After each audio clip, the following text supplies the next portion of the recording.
Famous तवा fish fry. Gurgaon नाम के गांव में बलवंत नाम का व्यक्ति समुद्र के किनारे मछली पकड़कर अपना गुजारा करता था। सारा गांव उसे बहुत चाहता था। वो सबके साथ घुल मिलकर रहता था। बलवंत जो मछलियां पकड़ता था उन्हें बेचता तो था, कुछ मछलियों को बचाकर समुद्र के किनारे तवा फिश फ्राई बनाकर बेचता था। बलवंत के सूझबूझ के कारण बाकी मछुआरे भी उसी के पास सलाह मांगने आते थे। भीरू नाम के व्यक्ति को यह बात बिल्कुल पसंद नहीं थी।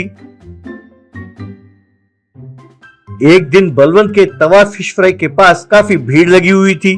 ये देखकर अपने चेले किरण से वीरू, अरे ये क्या यार, ये तो दिन भर दिन मशहूर होता जा रहा है। ऐसा ही चलता रहा तो इस बार यूनियन प्रेसिडेंट का पोस्ट मुझे नहीं मिलेगा फिर। तब किरण, अरे भैया आप जो भी कहते हो ना वो सच हो जाता है। आप टेंशन ना लो भैया, इस बार आप नहीं जीतोगे। तब वीरू, अरे कमीने, ये तू क्या अनाप शनाप बोले जा रहा है, हमेशा गलत बोलता रहता है। तब किरण, ये क्या भैया, जब आप कहते हो तो ठीक है, अब मैं कहूँ तो आपको गुस्सा आ जाता है? देखो भैया, अगर आपने ऐसी बात की तो मैं सीधा बलवंत के पास चला जाऊंगा आपको छोड़कर। हाँ, फिर मैं बलवंत को सब कुछ बता दूंगा कि आप कैसे प्रेसिडेंट बनने के बाद लोगों को ठगना चाहते हैं और खासकर बैंक से 50 लाख रुपए ऐंठना चाहते हैं। देख लो आप।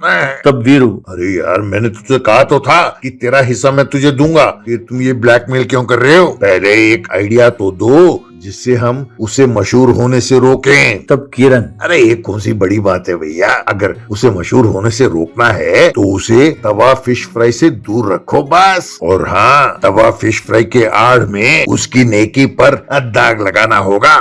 एक दिन जाकी नाम का एक शराबी बलवंत के पास आया और उससे कहने लगा कि वो तवा फिश फ्राई का ठेला उसे दे दे। तब बलवंत, तुझ जैसा शराबी अगर यहाँ तवा फिश फ्राई बेचेगा तो फिश फ्राई खाने के लिए परिवार वाले कोई नहीं आएंगे।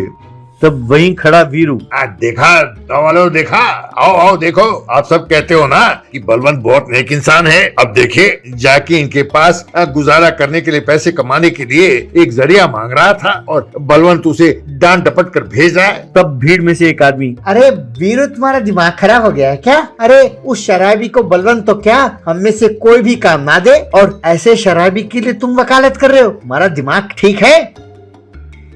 तभी किरण वहाँ आया और, सॉरी भैया ये तो वही बात होगी कि आ बैल मुझे मार, जब देखो गधे से लात मरवाता रहता है। बाद में किरण वीरू से, भैया तुम्हारा दिमाग खराब हो गया है क्या? इतना भी नहीं जानते कि ऐसे शराबी को लेकर आओगे तो तुम्हें ही गालियां पड़ेंगी। तुम्हें तो ऐसे आदमी को लेकर आना चाहिए जिसे देखकर लोगों के मन में रहम जागे और वो मना करे तो लोग उसकी मदद करने के लिए आगे बढ़े। ऐसा एक ही आदमी है, वो बलवंत के पिताजी का दुश्मन है ना, साहू। उसकी सेहत आजकल ठीक नहीं है भैया। उसे लाकर खड़ा करोगे तो बलवंत उसे तवा फिश फ्राई तो देगा नहीं, तब लोगों के नजर में वो गिर जाएगा भैया। ये सुनते ही फटाफट वीरू साहू के घर गया और उस बूढ़े आदमी को तुरंत बलवंत के पास ले आया।